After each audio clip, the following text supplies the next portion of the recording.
कीलकम्। ॐ अस्य श्रीकीलकमन्त्रस्य शिवऋषिः अनुष्टुप्छन्दः श्रीमहासरस्वती देवता श्रीजगदम्बा प्रीत्यर्थं सप्तशतीपाठाङ्गत्वेन जपे विनियोगः। ॐ नमश्चण्डिकायै। मार्कण्डेय उवाच ॐ विशुद्धज्ञानदेहाय त्रिवेदी दिव्यचक्षुषे श्रेयः प्राप्तिनिमित्ताय नमः सोमार्थधारिणे।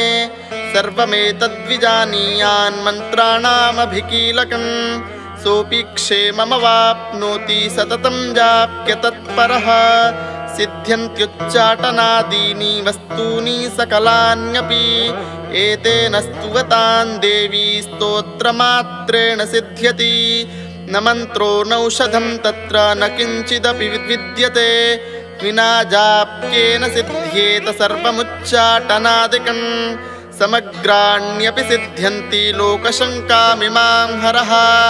कृत्वा निमन्त्रयामास सर्वमेवमिदं शुभम्।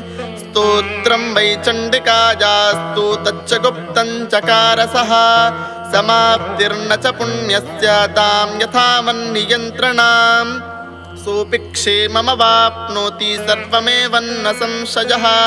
कृष्णायां वा चतुर्दश्यामष्टम्यां वा समाहितः ददाति प्रतिगृह्णाति नान्यथैषा प्रसीदति। इत्थं रूपेण कीलेन महादेवेन कीलितं। यो निष्कीलां विधायैनां नित्यं जपति संस्फुटं। स सिद्धः स गणः सोऽपि गन्धर्वो जायते नरः।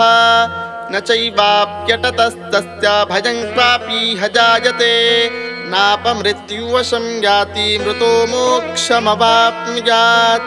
ज्ञात्वा प्रारभ्य कुर्वीत न कुर्वाणो विनश्यति। ततो ज्ञात्वैव सम्पन्नामिदं प्रारभ्यते बुधैः।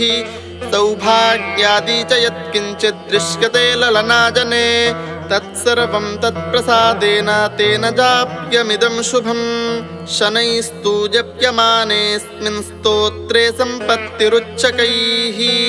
भवत्येव समग्रापि ततः प्रारभ्यमेव तत्। ऐश्वर्यं यत्प्रसादेन सौभाग्यारोग्यसम्पदः। शत्रुहानिः परो मोक्षस्तूयते सा न किञ्जनैः। ॐ देव्याः कीलकस्तोत्रं सम्पूर्णम्।